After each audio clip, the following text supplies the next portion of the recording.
அன்பு உறவுகளுக்கு வணக்கம். எல்லோரும் நலமாக இருப்பீர்கள் என்று நம்புகிறேன். இன்னைக்கு நாம் திரு அண்ணாமலை அண்ணன் அவர்கள் மீது வைக்கப்பட்ட ஒரு சில விமர்சனங்களை பற்றியும், அவர் எடுத்து வைத்திருக்கிற இந்த புதிய நகர்வு எதை நோக்கி இருக்க போகிறது, அதன் நோக்கம் என்ன அப்படிங்கிறத பற்றியும் சிந்திக்கலாம் அப்படின்னு நினைக்கிறேன். வாங்க.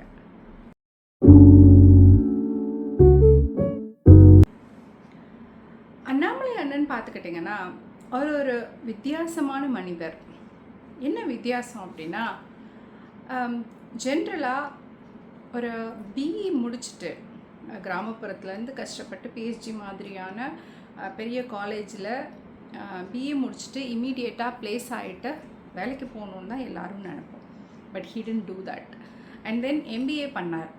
சரி, எம்பிஏ படிச்சுட்டு கார்ப்பரேட் லைஃப்குள்ளே போகலான்னா நோ, ஐபிஎஸ் பண்ணார். ஐபிஎஸ்லையும் ஒர்க் பண்ணிவிட்டு ஹி வாஸ் சர்விங். சும்மா ஜஸ்ட் லைக் தட் பண்ணலைங்க, எதை பண்ணாலும் அவரோட பெஸ்ட்டை கொடுக்கக்கூடியவர். ஐபிஎஸ்சில் அந்த கர்நாடகா மாநிலத்தில் கர்நாடகா சிங்கம்னு எல்லாரும் போற்றும் அளவிற்கு வேலை பார்த்த ஒரு போலீஸ் ஆஃபீஸர்னால் பார்த்துக்கோங்க. ஒருத்தர் ரிசைன் பண்ணும்போது அவரை சுற்றி இருக்கிறவங்க வருத்தப்படுறாங்கன்னா அவர் எந்த மாதிரியான நல்ல மனிதர் அப்படின்னு நீங்கள் பாருங்கள். ஐபிஎஸ்ஸை ரிசைன் பண்ணிவிட்டு பிஜேபியில் சேர்றார். பிஜேபியில் சேர்ந்த மாத்திரத்தில் எப்படி ஒரு பர்சனுக்கு வைஸ் பிரசிடெண்ட் கொடுக்க முடியும்? Why? Because he was capable of doing that. அந்த பொறுப்புக்கு அவர் தகுதியானவர் அப்படின்னு சென்ட்ரல் அவருக்கு அங்கீகாரம் கொடுத்து அந்த போஸ்ட்டை கொடுத்தாங்க. அண்ட் தென் இமீடியட்டாகவே அவர் பிரசிடெண்ட்டும் ஆனார். ஸோ அந்த பதவியும் ராஜினாமா பண்ண நினைக்கும்போது மத்திய தலைமை அவருக்கு எம்பி பதவி கொடுக்க முன் வந்தது.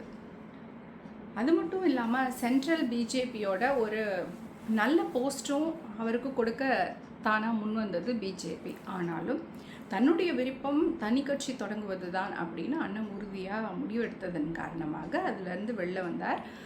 தனி கட்சிக்கான வேலைகள்லேயும் அவர் மும்பரமாக இருக்கார். ஸோ இதுலேருந்து நம்ம என்ன தெரிஞ்சுக்கிறோன்னா, is always seeking for better and best அப்படின்னு தான் சொல்லணும். தேடல் இருக்கக்கூடிய மனிதர். நான் முன்னாடியே சொன்ன மாதிரி அவர் ஒரு காட்டாற்று வெள்ளம், அணை கட்டியோ பாட்டில்குள்ளேயோ எல்லாம் அடைக்கக்கூடிய மனிதர் கிடையாது அவர். அவருடைய இலக்குகள் பெருசு, எல்லைகள் பெருசு. அவருடைய விஷன், அவர் உருவாக்கக்கூடிய இந்த அரசியல் களம் அடுத்த தலைமுறைக்கு சேர்த்து தான் பிளான் பண்ணுறார்.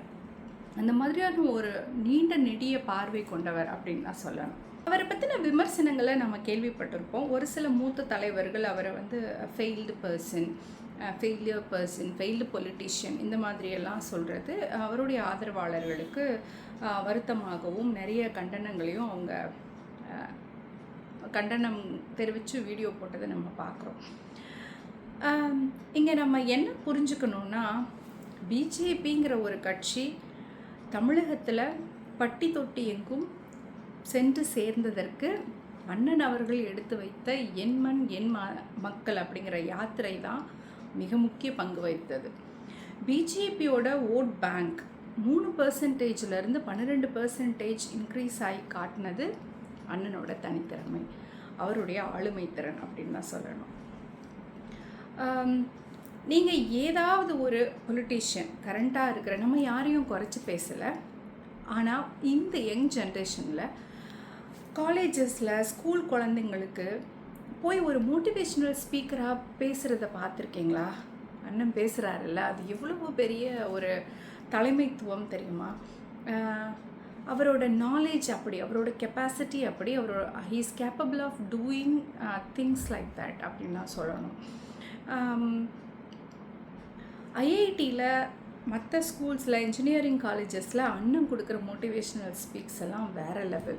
ஸோ பிஜேபியோட ஓட் பேங்க் 3%லேருந்து 12% மாற்றினது ஃபெயிலியர் இல்லைன்னு நான் நினைக்கிறேன்.